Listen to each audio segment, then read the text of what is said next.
Bienvenue dans Y a du bruit dans la bobine à l'affiche, un épisode où l'on cause cinéma avec passion, où l'on partage à chaud nos impressions et toujours sans prétention. Ici règne bonne humeur et un brin de mauvaise foi. On n'est pas journaliste, ça s'entend parfois, on est juste deux poteaux, deux micros et une projo, et toujours pour le meilleur et le pire.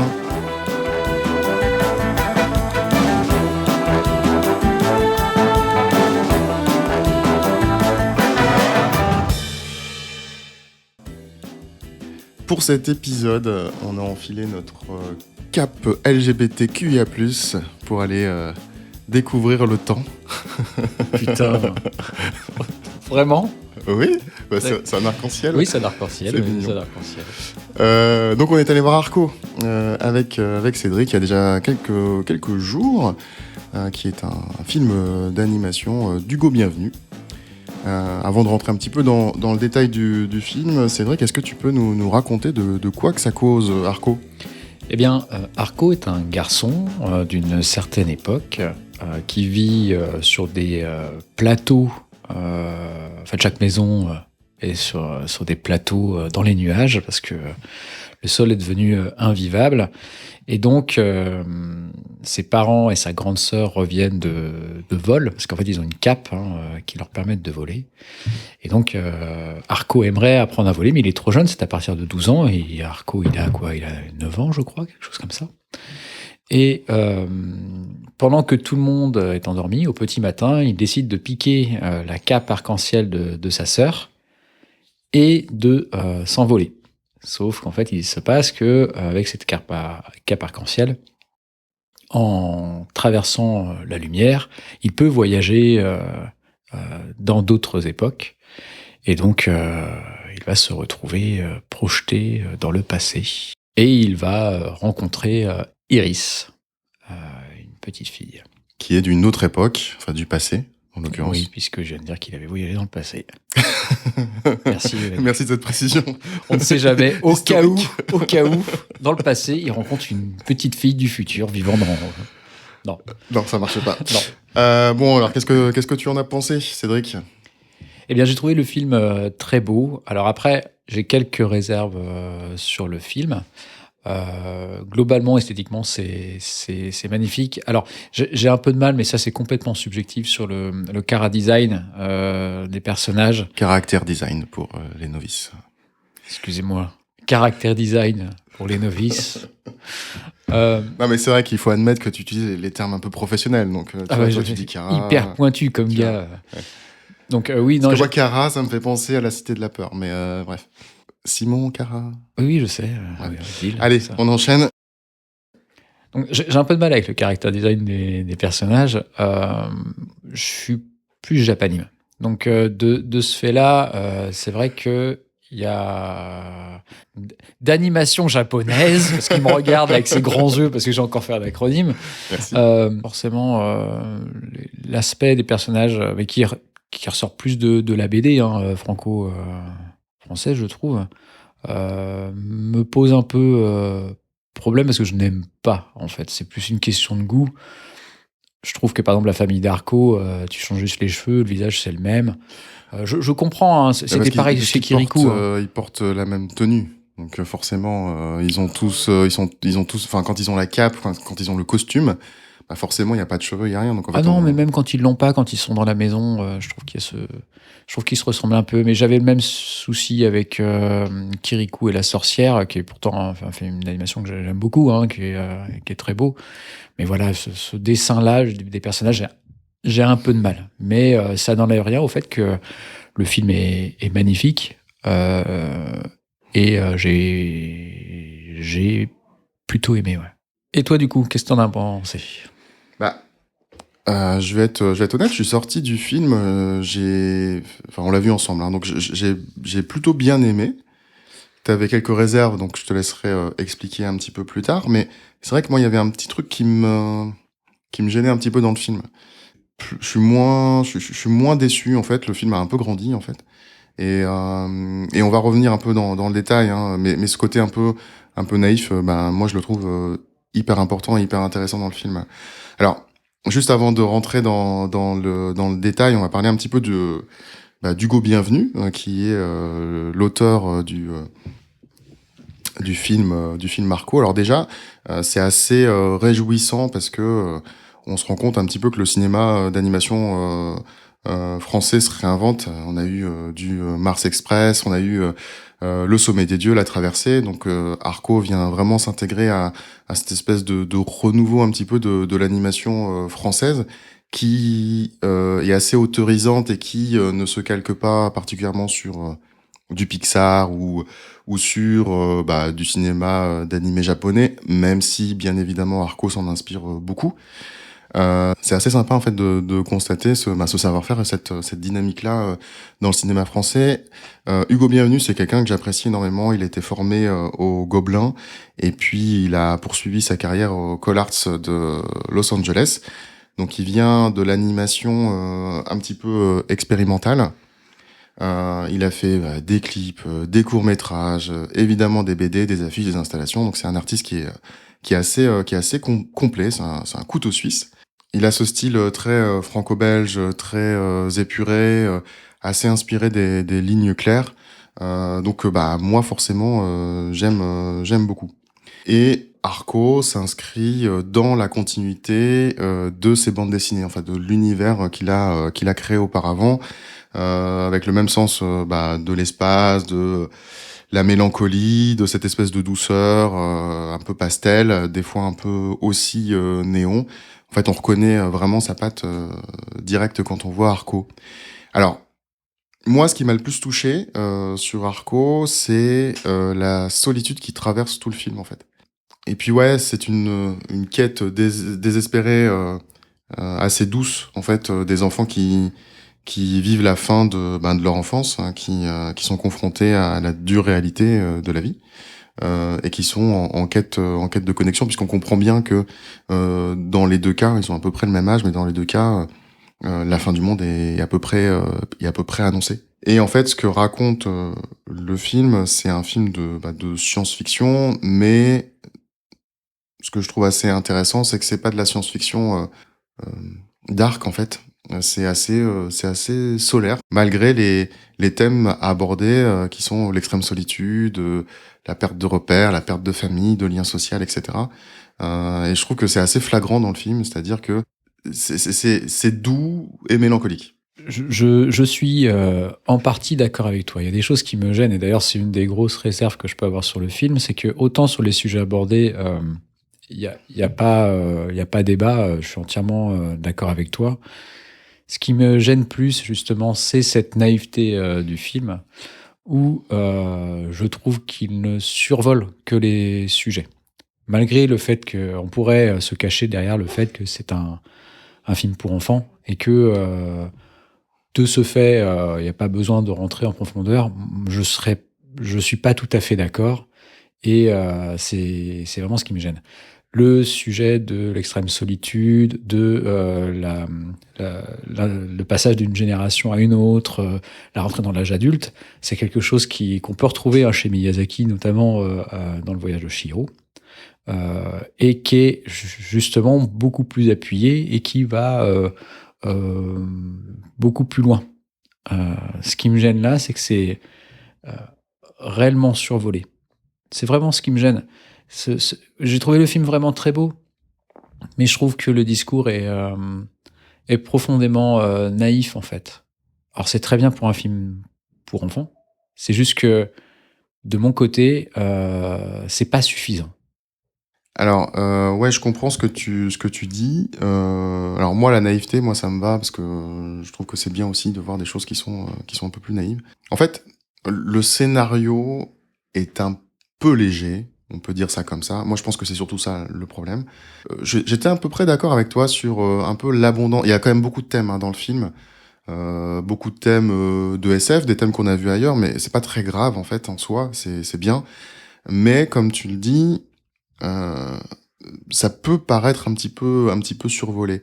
Alors, dans, dans les différents schémas que l'on a dans le film, on a un schéma à la E.T. Clairement. Je pense que une des inspirations les plus importantes du film, ça reste quand même E.T. On a également Lilo et Stitch sur cette espèce d'amitié qui se lie et qu'on sait qu'à un moment donné, elle va forcément, enfin chacun va devoir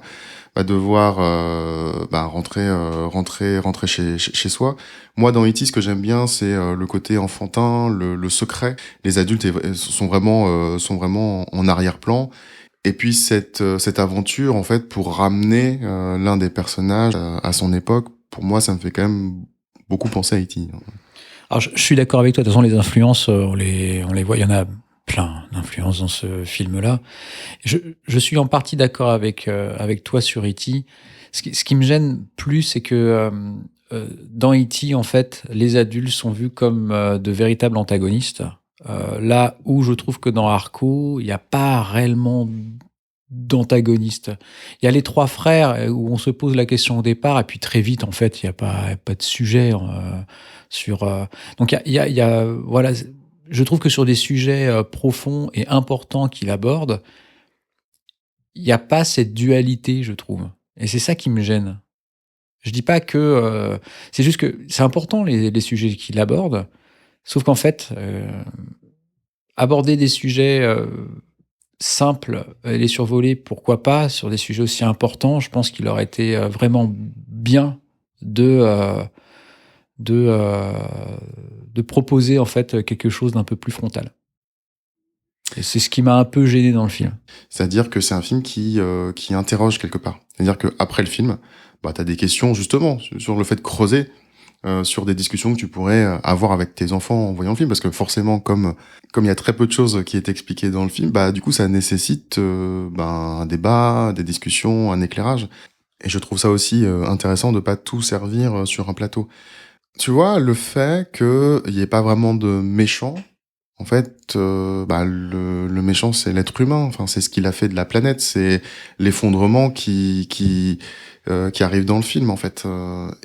Et moi, ça me gêne pas trop parce que dans ce parcours de passage à l'âge adulte, de la perte de l'innocence, je pense que ça, en vrai, je pense que ça décrit vachement bien ce moment. C'est-à-dire que t'es confronté à des trucs auxquels t'étais pas confronté avant parce que soit t'étais protégé, soit t'étais pas encore mature pour les affronter. Et c'est plein de choses que tu ne comprends pas, qui sont floues et qui sont un peu chelous.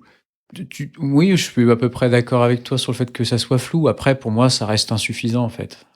Mais vraiment, sur les sujets et les thèmes abordés, je trouve que le côté naïf, non, moi, ça me suffit pas du tout. Ça. Je trouve que sur certains autres films, même d'animation, je ne vais pas redire ce que j'ai dit sur Chihiro, mais pour le coup, c'est abordé en profondeur et beaucoup mieux. En fait, moi, je pense que le problème, le vrai problème du film, c'est qu'il est juste trop court, en vrai. Parce que je pense que les thèmes abordés sont intéressants, sont vraiment intéressants, mais comme tu le disais, ils sont dans certains cas survolés, dans certains cas amorcés. Il y a vraiment des choses que j'aurais aimé voir, tu vois, sur une plus grande période. Notamment le personnage de Mickey, qui est le meilleur personnage du film, qui Je est suis entièrement d'accord. ce robot en fait qui remplace la parentalité en s'occupant d'Iris. Tu sens que ce personnage existe, enfin cette typologie de personnage existait déjà dans l'univers du Go Bienvenu. J'avais vraiment envie d'aller plus loin avec lui et de comprendre un peu ses motivations finalement très humaines en fait du robot. Il y a un moment donné où il est mis hors circuit pour des raisons techniques, donc il y a tout un truc de SAV qui est assez marrant d'ailleurs, où en fait il le renvoie après réparer et tout. Et c'est vrai que ce lien qu'il a, cette parentalité un peu imposé qu'il a avec Iris, j'aurais vraiment aimé l'avoir développé dans le film. Mais comme plein d'autres sujets en fait dans le film. Je suis pas sûr que le film, ça soit une histoire de longueur. Parce que pour le coup, il y a même un moment donné, et puis on en avait parlé ensemble, hein, que il y a un moment donné, je me suis dit, bon, ouais, ok, il essaye, il arrive pas, il réessaye, il arrive pas. Bon, et au bout d'un moment, faut que ça avance. Je suis pas sûr que le problème vienne de là. Moi, je pense plus que le problème du film, c'est que il veut aborder trop de sujets. Et du coup, il les survole. Parce que tu parles de la solitude, etc., mais ça parle aussi d'écologie, ça parle de transition technologique, ça parle de passage générationnel, il parle de beaucoup de choses, en fait, dans ce film-là. On parle de Mickey, mais Mickey, c'est une critique pure et simple de ce qu'on peut voir aujourd'hui quand il y a des parents qui, au restaurant, mettent leur téléphone avec des vidéos à leur gamin de 3 ans pour être tranquille. c'est ça, en fait. Et je pense que le problème se situe plus sur ça que sur la longueur du film. Alors le film est relativement court, hein, je crois qu'il dure 1 heure et demie, quelque chose comme ça. Mais il aborde voilà, une multitude de sujets, mais je pense qu'il ne peut pas les creuser parce qu'il y en a beaucoup trop. Et que il ne fait justement que les survoler. Je pense que tous ces sujets-là, ils auraient pu vraiment être développés sur de la durée. Moi, je suis assez convaincu de ça parce que cette petite quête désespérée, je la trouve vraiment très très belle. Tout ce que tu viens d'évoquer, tous les sujets qui sont abordés, bah oui, c'est des choses qui nécessitent un peu plus de 5 minutes de scène en fait. Il y a un peu de trop peu. Et si ça allait un petit peu plus dans la durée, bah, je pense que ça aurait vraiment pris l'ampleur. Moi, je pense que ça manque 15-20 minutes, hein, en vrai. Moi, Je pense ouais. que... Je pense qu'en plus, au-delà des sujets abordés, c'est un film qui rend hommage à tout ce qu'il aime aussi, et qui forcément, mis tout ça bout à bout, ça devient compliqué. Après, c'est un film qui est très beau, hein, j'ai beaucoup aimé, hein, mais voilà. On a un petit souci avec les films hommages, c'est vrai que... Non, pas du tout. Je dis juste que si tu fais un film hommage et que tu mets beaucoup, si tu veux en fait mettre beaucoup de références à tout ce que tu aimes et qu'en plus tu abordes une multitude de sujets dans un film d'1 heure et demie, c'est compliqué. Et même de 2 heures, je suis pas sûr que ça aurait suffi. Parce qu'en plus, tu le disais, mais je suis entièrement d'accord avec toi, c'est que le scénario, bah le problème c'est que tu rajoutes une demi-heure, mais qu'est-ce qu'on fait de cette demi-heure-là? Eh ben, je pense que tu creuses des pans de ton histoire qui est relativement simple. Parce que des scénarios simples, on en connaît plein. Il y a plein de films qui marchent bien parce que c'est basique. Mais ce qui va nous intéresser, ce qui va nous passionner, c'est la nature la relation que les protagonistes ont entre eux. C'est l'univers graphique, sensoriel. Parce que, alors, on l'a pas assez dit, mais c'est quand même très très beau. Il y a une DA qui est... alors, toi, t'es pas fan du Cara Design, mais globalement, les décors sont vraiment magnifiques. Ah oui, c'est Enfin, très beau. Ouais. il y a des animations ou des moments. Alors, toi, tu évoquais les moments où il galère, etc. Il y a des moments de chute qui sont vraiment très très belles. Il y a plein de choses qui sont vraiment merveilleuses visuellement dans ce film-là. Vous allez en avoir plein les yeux. Donc oui, je pense que tu peux rajouter cet univers-là, tu peux rajouter un peu de mythologie, de creuser un peu les relations. Il y a moi une partie de la fin on va pas spoiler, mais il se retrouve enfermé dans une grotte. On est vraiment à l'aube de la fin du monde et on vient les sauver euh, parce que un des protagonistes a laissé des indices à un endroit. Et ben tu vois, j'aurais aimé parce que c'est un moment qui est un peu tendre aussi avec un personnage, bon avec Mickey, et c'est vrai que j'aurais aimé creuser un peu davantage ça, c'est-à-dire comment est-ce qu'ils ont fait, ce côté petit pousset. Il y a plein de choses que j'aurais aimé, la nature des relations qu'Iris elle a avec ses parents, par exemple. Il y a plein de choses que j'aurais aimé voir un peu plus creusées, quoi.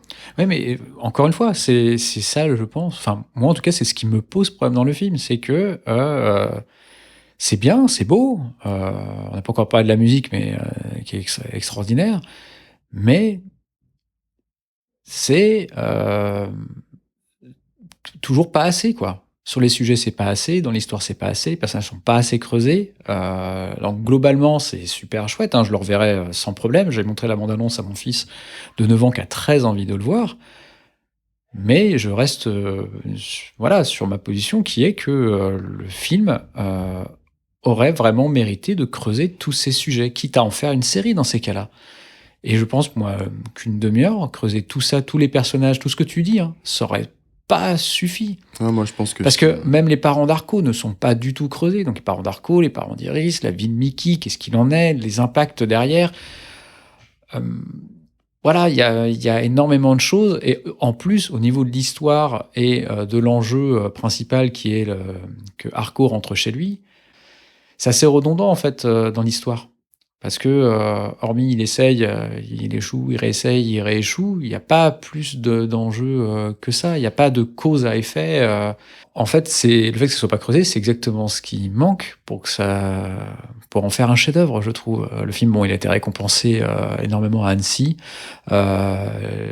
tout ce qu'on dit, hein, l'ADA, l'objet du film, les sujets abordés, La etc. musique, ouais. La musique. Et en fait, pour moi, voilà, il manque juste ça pour que je me dise, putain, ce film-là, je peux le regarder une fois par an parce que c'est génial. Là, j'ai envie de revoir le film, hein, pour recreuser un petit Mais peu pas tout une ça, fois par an. mais pas une fois par an. Tu vois. Non, mais tu vois ce que je veux dire. Je trouve que voilà, il manque ça pour que ça en fasse vraiment un film dont on se souviendrait très très longtemps, quoi. Non, après, moi, je suis pas d'accord avec toi parce que je pense pas que ce soit un chef-d'œuvre. Je pense que c'est un très bon film et je pense C'est ce que que je viens de te dire. non, non, mais je pense pas que ce soit la typologie de film, en tout cas personnellement, tu vois, c'est subjectif, mais qui pourrait être un chef-d'œuvre. Je veux dire, même Creuset, ça reste une jolie aventure que j'aime bien, hein. Mais de là à en faire un chef-d'œuvre, je suis pas à ce niveau-là dans mon ressenti. J'adorerais, hein, qu'il aille beaucoup plus loin dans ces sujets, comme tu l'as dit, mais pour moi, il doit me manquer encore des choses, peut-être sur l'aspect esthétique ou de. Enfin voilà, je pense qu'il doit me manquer des choses pour que je le considère réellement comme que je l'envisage potentiellement comme un chef-d'œuvre. Ouais, je comprends. Ouais, La musique, on en a parlé très vite fait, mais bon, ouais, bah, composé par Arnaud Toulon, la musique est sublime, hein. Bon, encore une fois, on va encore citer Miyazaki, mais c'est très proche des compositions de Joe Hisaishi, hein. Bon, que toi, tu n'aimes pas trop, parce que sur Kikujiro, Oh, t'avais alors, râlé après. j'aime beaucoup. C'est Ah, juste... j'avais Non, le droit de non, le non, faire mais quand même. à mauvaise foi, j'aime beaucoup d'une manière générale. C'est juste le thème principal de Kikujiro avec ce petit piano smart Mais là. je fais exprès pour t'emmerder. Ouais, mais je vois bien, je vois bien. Petite agression. Non, non, mais alors, plus sérieusement, pour revenir là-dessus, la musique est sublime. Vraiment, elle est super. Moi, j'ai écouté la BO pas mal de fois. D'ailleurs, j'ai précommandé le vinyle. Je trouve qu'elle est elle est vraiment magnifique. Après, il y a certaines envolées. Voilà, je mets Joe Hisaishi sur du Princesse Mononoke, etc. C'est très proche. C'est juste la fin d'une séquence qui change, mais le reste, il y a une grosse inspiration, hein. Et d'ailleurs, globalement, je trouve que sur les films d'animation, même chez Disney, hein, je trouve qu'ils ne réussissent pas à faire une BO aussi belle que celle-là, hein. Alors, on a parlé de la musique, mais on peut également parler des comédiens, des voix. Il y a un casting qui est quand même pas trop mal. On a Alma Jodorowsky, Swan Arlo, Vincent McCain, Louis Garrel, William Lebguil, Oxmo Puccino. Ah, mais oui, c'est vrai. Mais oui. Et puis, dans le rôle des enfants, enfin, en tout cas d'Iris, on a Margot Ringard-Oldra. Et puis, dans le rôle d'Arco, Oscar Tressanini. J'ai du mal à le dire. Pourtant, c'est pas le plus compliqué Oui, que t'aies c'était plus cité, simple. quoi. Tiens, un nom simple. Marc Dupont. Mais est-ce que tu connais le casting américain? Non, je le connais pas. Il est ouf. Déjà, le film est coproduit par Nathalie Portman. Ah oui, c'est vrai, elle était à l'affiche, ouais. Donc alors, dans les voix anglaises, on a Will Ferrell, Nathalie Portman, bien évidemment, America Ferrara, Mark Ruffalo, Andy Samberg, et puis Flea, le musicien. Ouais, beau casting, hein. C'est assez dingue. Bon, je pense qu'on a fait le tour d'Arco, d'Hugo Bienvenu. Alors, ton verdict de fin là sur Arco, Cédric? Moi, je pense que c'est un film à voir, hein. C'est un très beau film. La DA est super belle, à part le character design, Oh yeah. qui, comme moi, n'aime pas spécialement. Mais bon, après, ça m'a gêné au départ, et puis après, on s'y fait. Globalement, c'est un film qui est plein de poésie. Moi, j'ai eu des réserves, mais ça n'empêche pas que j'ai aimé le film, hein. Donc, et puis je trouve que on voit rarement en fait ce genre de dessin animé aujourd'hui en France. Donc, je pense que c'est important aussi de le voir. Et donc voilà, non, c'est à voir absolument. Et toi, Manu? J'ai adoré Arco, vraiment, et je vais pas paraphraser tout ce que tu viens de dire, et de l'importance de voir ce genre de film beaucoup trop rare dans le cinéma français. C'est un film qui est fragile et délicat et qui ne mérite pas qu'on le surexpose ou qu'on le survende trop. Parce que moi, c'est un peu l'effet que j'ai eu, c'est-à-dire on me l'a un peu survendu, et c'est vrai que... Et tu me l'as un peu survendu aussi. Bah oui, j'avoue. Et c'est vrai que quand on le regarde, il a beau être génial, on a beau l'adorer, mais ça ne masque pas ce qu'on vient de se dire, c'est-à-dire quelques faiblesses de scénario et le survol de certains sujets qui auraient mérité en fait un approfondissement plus poussé. Mais néanmoins, faut vraiment aller le voir parce que c'est une très très belle fable. C'est lumineux, c'est mélancolique, c'est très beau. Enfin, si vous aimez les belles choses, juste si vous voulez voir des beaux décors, des belles peintures, faut quand même y aller. Et puis, j'ai quand même l'impression, pour m'intéresser un peu à Hugo Bienvenu et à lire des interviews, etc., que en plus, il l'a fait avec une vraie belle sincérité. Donc, voilà, parfois, on a aussi envie, des fois, de voir des choses un petit peu naïves. Et je pense que Arco en fait partie. Je reste persuadé que le réalisateur de Samurai Cop, il l'a fait avec beaucoup de sincérité aussi.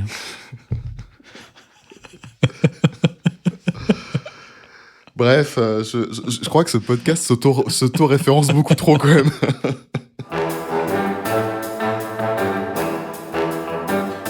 Et voilà, c'était Arco d'Hugo Bienvenu, réalisé par Hugo Bienvenu, avec au scénario Hugo Bienvenu et Félix de Givry, avec une palanquée d'acteurs. Le film est actuellement en salle, alors si vous ne l'avez pas encore vu, foncez vous faire votre propre avis, c'est toujours mieux que de nous croire sur parole. Il y a du bruit dans la bobine, c'est sur toutes les plateformes, y compris Instagram, donc abonnez-vous, laissez-nous des étoiles, des cœurs ou même des petites capes. Des petites capes arc-en-ciel si ça vous chante. Merci à toi Cédric. Merci Manu. Et merci de nous avoir suivis. On se retrouve très vite pour un nouvel épisode, un autre film, un autre débat. Allez, salut. Ciao.